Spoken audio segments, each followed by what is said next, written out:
Fala, nação, trazendo mais um vídeo aqui pra vocês. E hoje o vídeo é sobre o caso Paquetá e quero falar que o Paquetá e o Flamengo chegaram a um acordo, então Paquetá é do Flamengo. E logo falando que o Paquetá é a segunda maior contratação de 2026 do mundo. Então, já deixa seu like, se inscreve no canal, vai me ajudar bastante. Comenta aí o que você acha sobre isso e vamos ver o que o pessoal da linha de paz tem pra falar sobre isso. Sem enrolação, bora pro vídeo. É bom para a gente discutir aqui. Isso é o Flamengo ou isso é o futebol brasileiro? Bom, muito o Flamengo.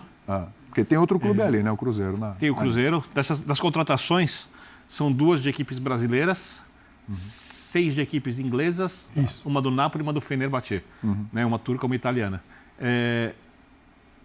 Acho que, assim, a gente fala disso há muitos anos.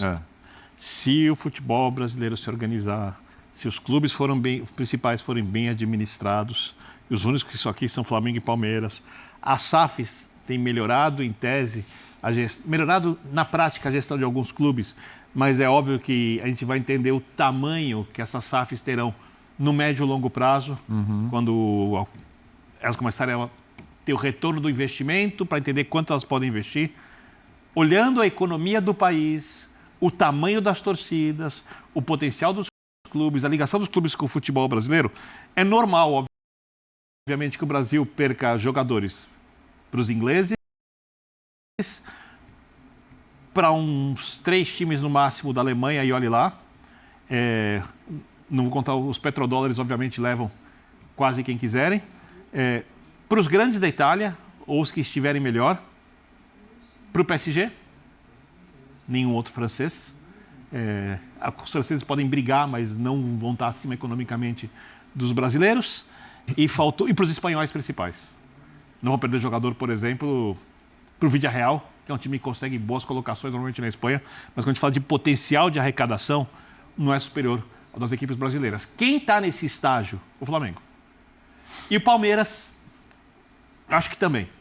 Porque para você tirar um jogador do Palmeiras hoje, o Palmeiras às vezes pode não gastar tanto em jogador como gastou no passado, pode não querer, e aí é muito uma política do clube, mas para você tirar um jogador do Palmeiras, você precisa gastar bastante. Você não leva um jogador do Palmeiras com a facilidade que você leva um jogador do São Paulo, do Santos, Cruzeiro já mostrou também poder do Vasco. Então, o Cruzeiro porque é uma SAF nova. Então eu diria que o futebol brasileiro, sendo otimista, eu vou abandonar um pouco o ceticismo, está caminhando para isso no médio prazo. Alguns times chegaram lá e não chegaram no ápice do seu potencial. Porque o Flamengo vai ser, se for bem administrado, mais rico do que é hoje. O Palmeiras vai ser mais rico do que é hoje. Sim. O Corinthians pode ser um dia tão rico quanto é o Flamengo. O São Paulo pode ser um dia tão rico quanto é o Palmeiras. Porque são times de massa de torcidas muito grandes. O Vasco pode ser um dos times mais ricos do país. Dali para baixo vai depender muito das SAFs, estou falando de tamanho de torcida, por isso falei para baixo. Vai depender muito das SAFs, do que vai acontecer, porque eu acho que as grandezas, quando a gente for olhar o futebol brasileiro daqui 25 anos, não vão ser mais as grandezas dos estaduais, e as equipes mais bem administradas de massa vão conseguir aí não perder jogador para time português, para time turco, para time grego, para não dizer quando perdia para time de países ainda com menor potencial econômico, como a gente viu acontecer por muitos anos aqui. Não sei, Jean, porque talvez a longo prazo, porque no momento a gente tem o Flamengo, a gente tem o Palmeiras, de novo a gente vai cair naquela conversa, né? Quando eu falo médio prazo, eu estou falando de 10 anos, tá? E o Cruzeiro está entrando aí nessa briga. Daí eu vejo um bolo de clubes aí com questões administrativas muito sérias que eu não sei se em 10 anos vão resolver. A questão para mim, assim, existe uma diferença do que é hoje em relação ao que era há uma década, não tem dúvida nenhuma, basta pegar os números, basta comparar, basta inclusive comparar folhas salariais, que você vai ver que existe uma bela diferença em relação a 1 ou 2 décadas atrás. Mas essa diferença, ela advém de casos pontuais, não é o padrão do futebol brasileiro. Eu acho que a melhora do futebol brasileiro de maneira geral, global, até pela incompetência ainda predominante, o que não significa que não existam bons gestores do futebol no Brasil, mas como é a incompetência, para dizer o mínimo, que ainda predomina na gestão dos clubes brasileiros, a gente depende muito da tal da liga, do papo dos clubes unidos e de alguém profissional gerindo o futebol brasileiro como um todo, porque aí sim, com um profissional que eu digo é um grupo, uma pessoa, quem quer que seja, um profissional fazendo o bolo crescer e repartindo o bolo, aí eu acredito que você vai ter um monte de clubes beneficiados. Se a gente for esperar que aconteça o que aconteceu no Flamengo, o que aconteceu no Palmeiras, em todos os clubes do futebol brasileiro, evidentemente isso vai demandar um tempo muito maior, porque você tem muitas vezes oportunidades para isso. Eu nem vou citar o caso do Textor no Botafogo, né? Porque ali ficou muito claro o que aconteceu. Sim. E quem não quiser ver, não enxerga e fica ali beijando escudo e dizendo que qualquer dirigente que estiver ali defendendo o seu clube, você vai defender e beleza. Mas assim, no caso do Textor é uma coisa muito específica. Mas vamos pegar o exemplo do Cruzeiro. Tá. O que acontece hoje com o Cruzeiro, e claro que guardadas as proporções de torcidas e de potencial... Mas o que acontece hoje no Cruzeiro é preciso, para o Cruzeiro, que se transforme naquilo que aconteceu com o Palmeiras. Porque se a gente lembrar do Palmeiras em 2012, 2013, e lembrar o que virou o Palmeiras aí depois da gestão do Paulo Nobre, quer dizer, você teve também um cara ali disposto a botar a grana do próprio bolso, mas não foi a grana do próprio bolso que, enquanto ele estivesse ali, as coisas andariam bem, o Palmeiras brigaria por título, ele seria campeão e tal, e na hora que ele fosse embora, isso sumiria de uma vez. Como a gente já viu acontecer tantas vezes em tantos clubes, alguns até, inclusive, recentemente aqui no futebol brasileiro. O que precisa acontecer é, na hora que você tem a condição de, por paixão, por amor, colocar dinheiro no seu clube, você tem que colocar dinheiro não só contratando jogador. Você tem que colocar dinheiro também para profissionalizar uma estrutura e para transformar um clube que estava do jeito que o Palmeiras estava ali, né, em 2010, por exemplo, para o que virou depois. Graças a uma série de questões que também envolvem outras gestões. Então tem o estádio, tem a categoria de base, tem todo o profissionalismo da estrutura do clube. Então, assim, eu acho que é preciso que se aproveite também as tais das SAFs, né? Ou, no caso do Cruzeiro, a SAF é uma... nem é a SAF padrão, porque quando a gente pensa em SAF, a gente pensa no cara que está chegando para colocar um dinheiro, para tirar um dinheiro e tal. Eu acho que o caso do Cruzeiro até... Não precisa, não é isso. Ele está indo por amor. Ele está disposto até a perder. Só que se é por amor, eu acho que você tem que pensar também, não apenas no resultado imediato esportivo, mas numa coisa que a longo prazo permita que o Cruzeiro faça, guardadas as proporções, o que aconteceu com o Palmeiras, por exemplo. A gente tem assim, a possibilidade, né? A gente só é melhor acreditar na hora que realmente estiver implantado, que é o fair play financeiro. Ele implantado, ele vai criar uma série de limites para os insanos, porque você tem uma... Implantado se pegar, né, Calçade? O fair play sempre precisa pegar. O fair play financeiro para a administração dos clubes, ele é tão importante para você ter um jogo com estratégias e sério, como é a linha do impedimento, a regra do impedimento no futebol de campo.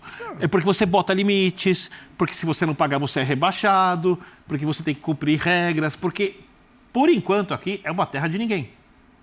Isso é uma terra de ninguém. E pode fazer, e qualquer um pode fazer loucuras. Se você quiser amanhã, por exemplo, se você conseguir contratar jogadores, vou gastar eu não conseguiria por causa do tamanho do clube. Vamos supor que o Mirassol amanhã querer fazer uma loucura. Vou gastar 5 bilhões em jogadores. Vou conseguir crédito para isso, vou convencer os empresários. Não vou conseguir pagar. Ele joga e o campeonato entra para a história. Sim. E tudo bem. Vai ser exaltado, tal, a dívida fica lá, depois vai fechar as portas. Não, só se... Porque você não pode fazer nada. Qual a sanção? Por sanção nenhuma. Pela má administração dos clubes brasileiros, na hora que, assim, é uma expectativa que eu tenho, na hora que se o fair play realmente estiver implantado, a gente vai ver, linkando com o que eu disse no outro bloco, a gente vai começar a ver o real tamanho dos clubes brasileiros. Porque, assim, tudo é grande. Quando a gente fala dos grandes, parece que todos os grandes são do mesmo tamanho. Eles não são. Eles são do tamanho da capacidade de gerar receitas. Não é nem a torcida. A torcida, ela é importante porque na hora que você vai negociar um patrocínio, você leva 30 milhões de torcedores para a mesa, isso aqui tem um preço. Aqui na camisa é um preço. Você leva 5 milhões, tem outro preço. É assim que funciona. Não vai enganar ninguém. Isso é importante. Mas a capacidade de gerar receitas é o que vai determinar o tamanho, o real tamanho. E aí, a capacidade do Flamengo vai ser ainda maior, porque se a insanidade dos outros ela estiver controlada pela lei, e por um bom tempo eles vão ter que reduzir os gastos para poder pagar as dívidas, então Flamengo, Palmeiras e Cruzeiro vão... Você acha que a tendência é que esses três disparar. clubes eles dêem uma disparada nos próximos anos por causa disso? Porque assim, se todo mundo parar, eu cheguei até a falar isso aqui, se todo mundo parar e falar, bom, vamos assim, todos serão muito bem administrados, vamos resolver as dívidas e começar daqui a zerar e vamos para frente agora. Porque a relação quem deles... já está lá na frente, quem já fez isso, a tendência é aumentar a relação deles com o distância. fair play, ela já existe. A dos outros é uma tremenda novidade. O que nós... É que executivos capazes, eles encostam em Flamengo e Palmeiras sem tanta demora. Aí eu estou falando de 3 anos, 4 anos, não estou falando sem tanta demora. Né? Você está falando com dinheiro mas que vai, dívidas, dinheiro que vai cair na...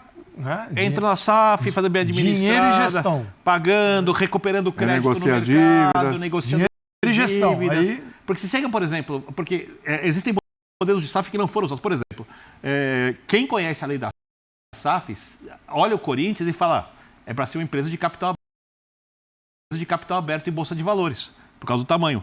Você não precisa ter um dono. Existem vários modelos que não foram usados aqui porque as pessoas desconhecem Exatamente. a lei. Não é tudo igual. Não precisa ser tudo igual. Então, é óbvio que enquanto essas equipes não se recuperarem, quando a gente olhar potencial de mercado, se todo mundo fosse muito bem administrado, se todo mundo acertasse tudo, se todo mundo conseguisse arrecadar o máximo possível, o Flamengo e o Corinthians estariam na frente dos outros, o Palmeiras e o São Paulo estariam ainda nesse grupo dos gigantes e talvez o Vasco. Isso é o melhor dos mundos, assim, tudo funcionando, azeitado. Cruzeiro e Atlético continuariam fortes, Inter e Grêmio também, mas não dá para brigar com, mais por exemplo, longe da ponta, isso, porque mais longe não da ponta. tem... aí é mercado. Porque é o seguinte, a gente está falando de um futebol que está caminhando para uma relação de mercado. Mas forte. esses que vêm assim, todos colocam longe da ponta? Sem dinheiro. Quem? O Vasco, o São Paulo, longe da ponta ainda? Não, estou falando de Atlético. Ah, tá. De Inter, de Grêmio. De Inter, de Grêmio, porque eles não vão ter condições de arrecadar com os outros. E aí vocês da imprensa não tem. iam tratar do seguinte jeito. Os gigantes e os grandes. É que assim, hoje ainda a gente está muito suscetível. Quando eu digo suscetível, é para o bem, para o mal. Na última década, mesmo com as vendas, e o Palmeiras vendeu muito mais, né, do que ele ainda não passou. Ele ainda não chegou, ele não chega e não vai chegar. Então acho que essa compreensão. E o detalhe do Flamengo, o programa está chegando ao final, o Flamengo com essa grana toda, ele pode se voltar para jogadores, sim, como o Paquetá. É difícil você discutir o Paquetá. Vale dinheiro depois, né? Tem clube que se tem. O Paquetá é 250 milhões de reais, é isso, né? 200 e tantos milhões de reais. Ok. Tem clube que se pegar 250 milhões, o cara, não, eu não posso colocar isso tudo num jogador só, não. Eu preciso comprar um lateral esquerdo, um lateral direito, eu preciso comprar um volante, eu preciso... A maioria, né? A maioria, né? 19. Eu preciso comprar um centroavante, eu tenho que ter um goleiro, eu tenho que fazer aqui banco, eu tenho que não sei o quê. Não está errado. E eles nem têm esse dinheiro. Não está errado. Mas assim, me parece assim... O Flamengo está completinho, então ele pode dar um tiro num cara como o Paquetá. Eu acho que assim, a gente viu lá na outra tela, a tela que a gente colocou antes desta última, ali a das vendas, que você já tinha ali vários jogadores ali perto dos 30 milhões de euros, né? 27, 28 e tal. Então, assim, me parece que este é um caso... E aí, claro, eu estou falando do mercado hoje, porque a gente sabe também o quanto... O Grupo City. A gente está falando de um grupo fenomenal. Que parece ser a SAF mais pés do chão de todos, né? E é um clube de massa. Cara, sim. Eu jamais enorme. gostaria de ver meu clube vendido com uma SAF para multiclubes. O Vasco não é um exemplo legal, o Botafogo... mas ganhou a Libertadores, mas está dando problema hoje. Assim, multiclubes é muito clube na cabeça. Mas então, aqueles 70 milhões que a gente viu de contratação do Manchester City, se ele transporta para o Bahia, você imagina o que o Bahia não faz no mercado brasileiro. Nossa. Porque você atua no mercado brasileiro. Então, você não precisa ir no Paquetá fora do Brasil. Você vem no mercado nacional ver quem é agora, quem. A questão é, Calçade, embora você tenha mecanismos que vão permitir que isso aconteça, né? E depois você vai ali fazendo as contas e diminuindo as possibilidades, mas assim, também essa ideia de que chega um grupo, despeja 70, 80 milhões de euros para contratar um monte de jogador e faz o time virar o maior do país, teoricamente, com a implementação do fair play financeiro, vai se complicar. Quer dizer, óbvio que você tem condições de fazer de maneira mais estrutural, de se preparar também para arrecadar, porque acho que quando a gente fala de grupos capacitados, você está falando de grupos que sabem como fazer com que o clube também arrecade mais. Não é só despejar o caminhão de dinheiro, é aplicar certas coisas que eles sabem que vão... investir dentro do tamanho da sua capacidade. E é o que ninguém fez até hoje. Se investir muito mais do que vai arrecadar por anos, obviamente que tem alguma coisa estranha. Exato. É isso. Acabou. Muito bem, rapaziada. O vídeo é esse. Deixem nos comentários o que vocês acham sobre a contratação do Paquetá. E valeu!